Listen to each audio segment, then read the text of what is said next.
کرنا تھا کہ آپ جب لاک ڈاؤن کرتے ہیں اور جو بہترین طریقہ ہے اس وائرس کو روکنے کا وہ لاک ڈاؤن ہے، کیونکہ جب لوگ زیادہ جمع ہوتے ہیں اور جب نہیں پہنتے، اور جو آپ میں سے ماسک نہیں پہنتے، میں آپ کو بار بار تاکید کرتا ہوں یہ ماسک سب پہنیں۔ اس کی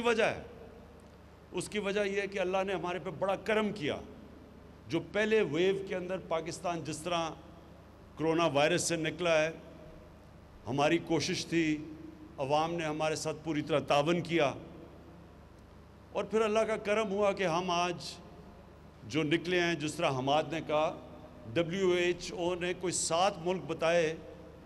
ساری دنیا میں جو سب سے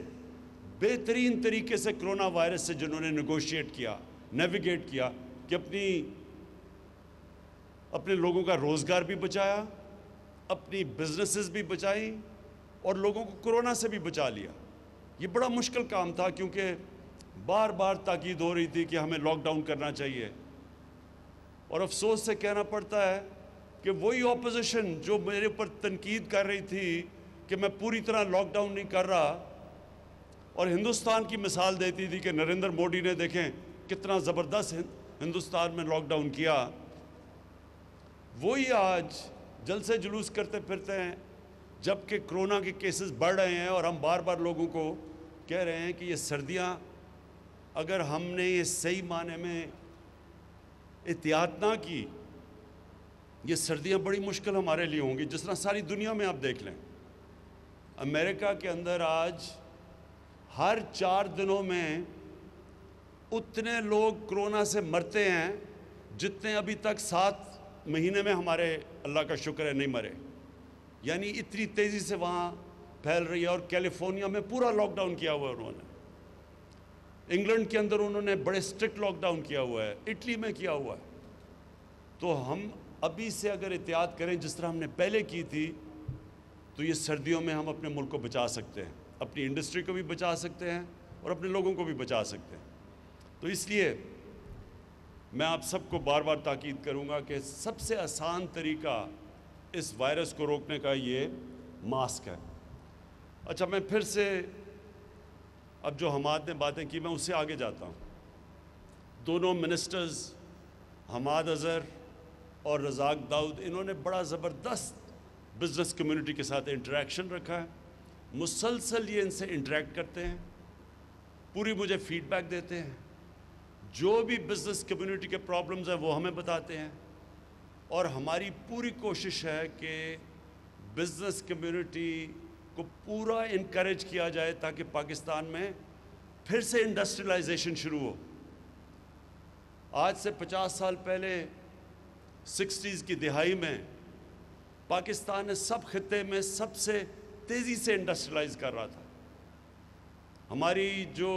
انڈسٹریل پروڈکشن تھی وہ کئی ایشین ٹائیگرز کی ملا کے پاکستان کی ان سے زیادہ تھی،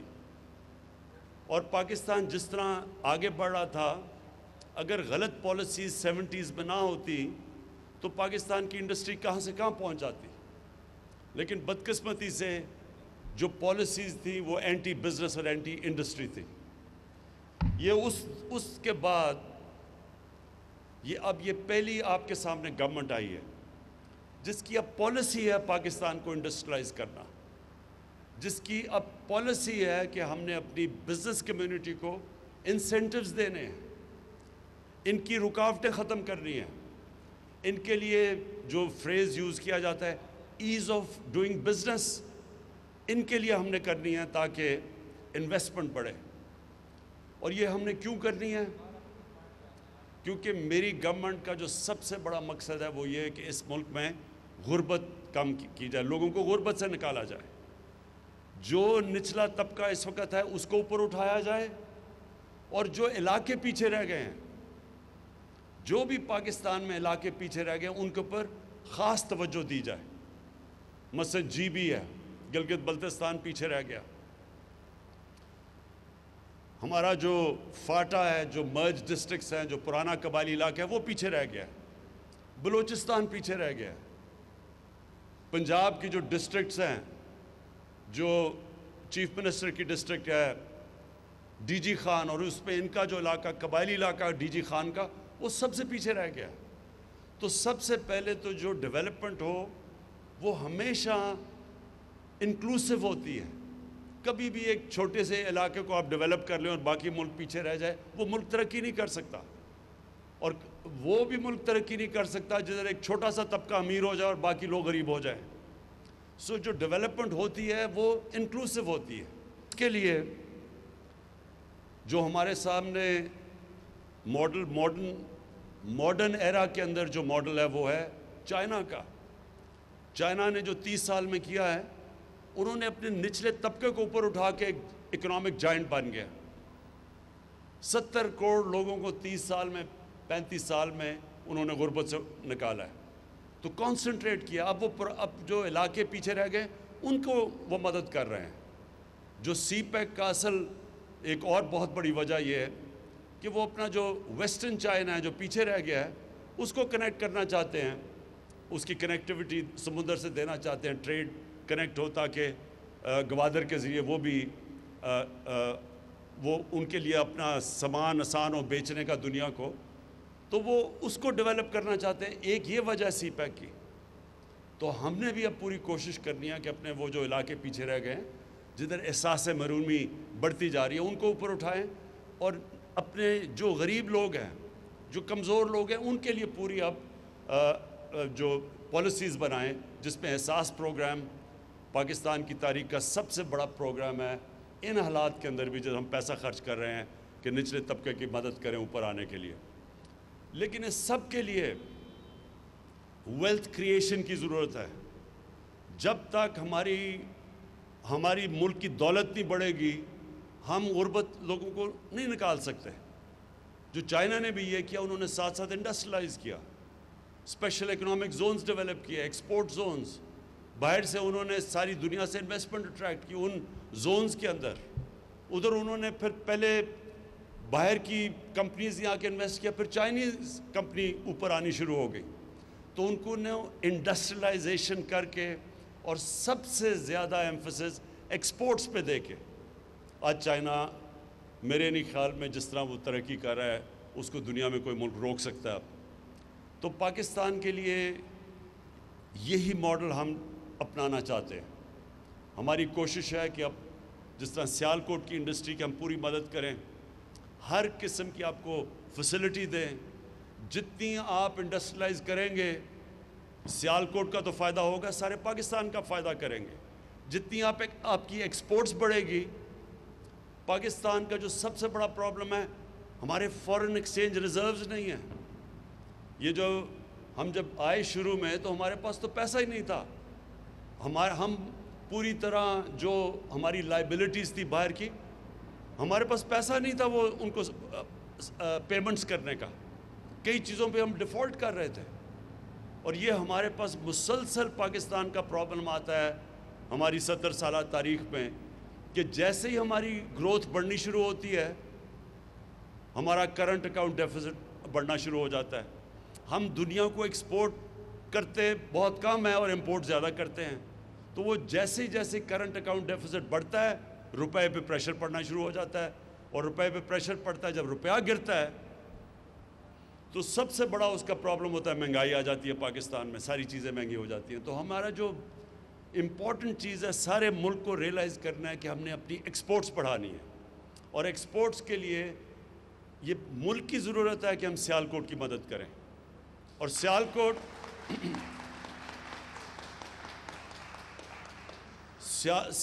میں اور یہ جو ساری ٹرائنگل ہے،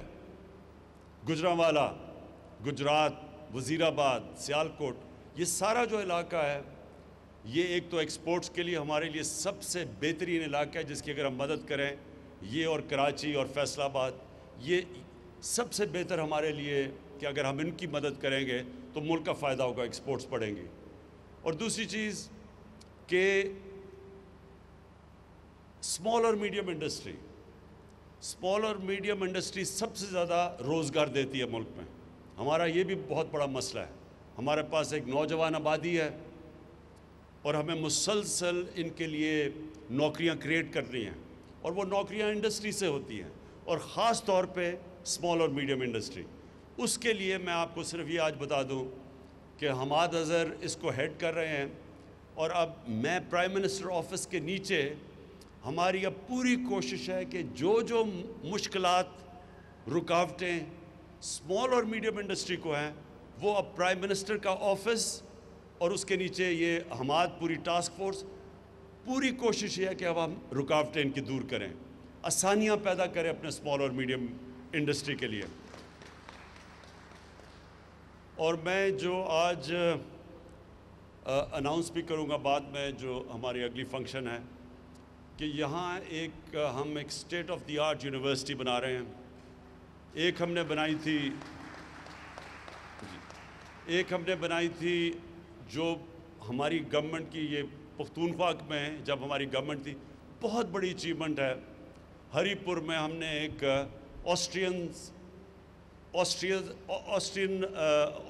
آسٹریا انجینئرنگ میں بہت آگے ہے دنیا سے، جرمنز اور آسٹرینز بہت آگے ہیں، تو آسٹرینز کے ساتھ مل کے ان کی ایک اسپیشل، ان کی بڑی ایلیٹ انجینئرنگ یونیورسٹی ہے فوہوک-شولے، وہ ہم نے سیٹ اپ کی ہے ہری پور میں، جو کہ اب شروع ہو گئی ہے، 4 سال لگے ہمیں، وہ اب شروع ہو گئی ہے۔ اور اس کے اندر اپلائیڈ سائنسز اور انجینئرنگ، وہ ایک ایسا سینٹر بنا ہے جو انٹرنیشنل لیول کا، جو ہمیں شدید ضرورت ہے اس ملک میں انجینئرز پروڈیوس کرنے کی، quality I T professionals, artificial intelligence, یہ نئی جو ٹیکنالوجیز آ رہی ہیں، تو ٹیکنالوجی کے اوپر بیس وہ جو ہری پور میں یونیورسٹی ہے، اسی کی طرح کی یونیورسٹی اب ہم ریپلیکیٹ کر رہے ہیں انشاءاللہ یہاں سیالکوٹ کے اندر، اور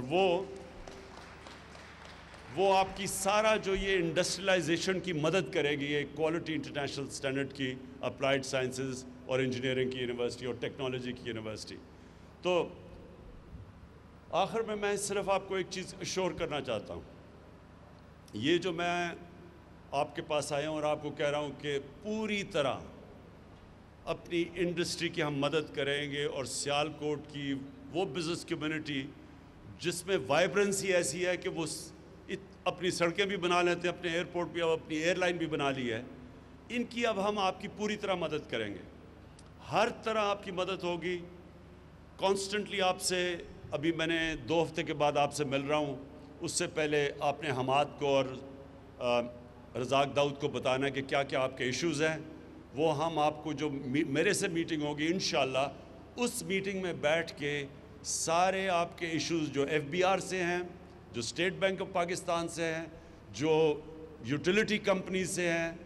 وہ سارے انشاءاللہ ایک ہی وقت پہ ہم بیٹھ کے آپ کے سارے ایشوز حل کریں گے۔ اور میں سیالکوٹ کو آخر میں یہ کہنا چاہتا ہوں کہ جو انشاءاللہ ہم اپنا جو لوکل گورنمنٹ سسٹم لے کے آ رہے ہیں، ہمارا جو لوکل گورنمنٹ سسٹم ہے، اس کے اندر شہروں کو ہم سٹی گورنمنٹس لے کے آ رہے ہیں، اور پہلی دفعہ پاکستان کی تاریخ میں جو سٹی گورنمنٹ بنے گی وہ ڈائریکٹ الیکشن سے میئر الیکٹ ہوگا۔ یہ جس طرح کے لنڈن میئر ہوتا ہے، جس طرح کے پیرس میں ہوتا ہے، جس طرح نیو یارک کا میئر ہوتا ہے، اسی طرح ایک ماڈرن میٹروپولیٹن سٹی کا ایک سیٹ اپ لے کے آ رہے ہیں، کیونکہ یہ جو آپ کے مسئلے ہیں، میونسپل مسئلے، سڑکیں، گندگی، یہ تب تک نہیں حل ہوں گی جب تک ایک ماڈرن، ایک میٹروپولیٹن سٹی کی لوکل گورنمنٹ آپ کی نہیں بنے گی۔ یہ پہلی دفعہ پاکستان کی تاریخ میں ہم الیکشن کروائیں گے انشاءاللہ اپریل کے بعد، ڈائریکٹلی الیکٹڈ میئر ہوگا، اور وہ میئر وہ لوگ الیکٹ کریں، آپ کے شہر کے وہ لوگ کریں گے جس میں ایڈمنسٹریٹو کیپبلٹیز ہوں گی، وہ پھر اپنی ٹیم لے کے آئے گا، وہ ٹیم ایسی ہوگی جس کے اندر ہر قسم کا شعبہ ہوگا کہ پانی سیالکوٹ کا کیسے مینیج کرنا ہے اگلے 15-20 سال تک، اس کے سیوریج سسٹم کیسے ٹھیک کرنی ہے، سڑکیں، سارا کچھ ایک سٹی گورنمنٹ پورا ایک ہی امبریلا کے نیچے ہوگی۔ تو آپ کو پھر جانا نہیں پڑے گا کہ پنجاب جائیں اور لاہور جا کے اپنی وہ اپنی درخواستیں لے کے جائیں، یہیں بیٹھ کے آپ اپنی خود شہر چلائیں گے۔ تو اگر جو اپنے ایئرپورٹ بنا سکتے ہیں، جو اپنی ایئر لائن بنا سکتے ہیں، سڑکیں ابھی بنا سکتے ہیں، تو اس سسٹم میں آپ کو پوری طرح موقع ملے گا سیالکوٹ کو ایک ماڈرن سٹی بنانے کے لیے۔ میں آخر میں آپ سب کا شکر گزار ہوں،